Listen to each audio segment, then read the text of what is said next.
Fira, the main community on Santorini, is fairly easy to get around on foot, as it's mostly concentrated just below the rim of the highest point of the main cliff, about 300 meters above the sea. Of course, the most spectacular part of Fira is centered around the view, and that is where the poshest shops, bars and restaurants are concentrated. Just 10 minutes stroll on the main path brings you to the terminus of the cable car that carries you down to the old port below.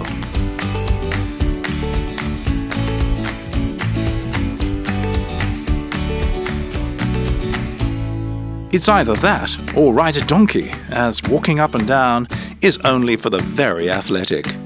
That said though, the path carries on northwards, beyond the limits of Fira, always with the view of the Caldera, or volcano crater, on the left. It rounds the spurs of the mountain at Imerovigli, carrying on to Ia, which an intrepid hiker can get to in about 2 hours. On a stroll through Fira, there's something interesting around every corner. If what you're seeking on Santorini is an idyll of peace and quiet, but still would like to be near to where the action is, then Imerovigli is for you. This is the community just north of Fira on the road to Ia, a few minutes from the shops and restaurants, yet gloriously secluded.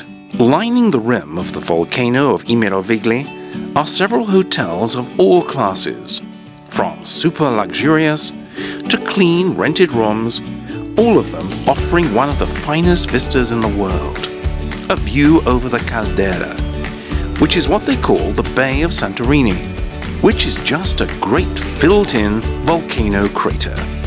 In the mornings and evenings you can stroll along the cliff-top footpath and enter Imerovigli proper, where there are several good restaurants, plus useful establishments such as chemists and supermarkets.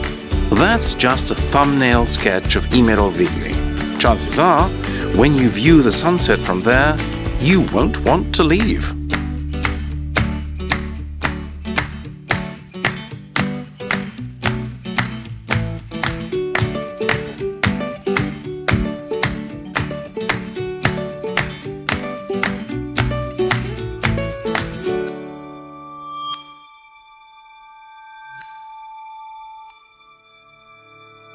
Ia is the community sitting on the northernmost tip of Santorini, and likes to think it's a notch above the rest of the island. The more sophisticated travelers tend to pick this place, which makes more of an effort to keep its unspoilt island flavor. There's also a bohemian air about the place which doesn't hurt the image at all.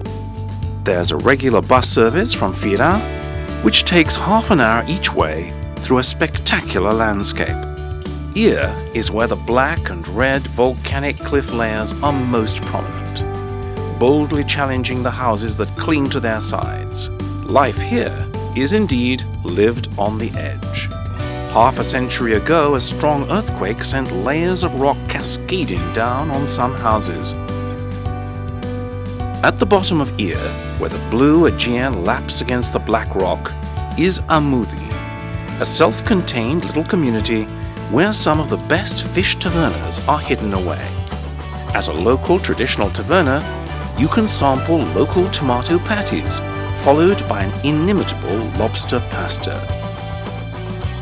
But the real attraction of Ia lies elsewhere. One reason why Santorini gets an unfailingly glowing press in the world's travel pages is that it's very much in vogue to catch the Aegean sunset from the northern tip of the island. From May till about the middle of October, crowds line the balconies and old battlements at Ia to glimpse what is billed as the best sunset in the world.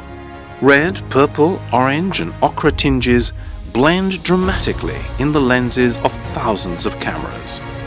Just why the Santorini sunset is so great is not clear. Some say it's just, well, imagination. But whatever the reason, the hype is right. A Santorini sunset helps put a glow on things even before you start on the wine or ouzo for the evening. And for a romantic atmosphere, there's nothing better. So, a sunset rendezvous at Ir.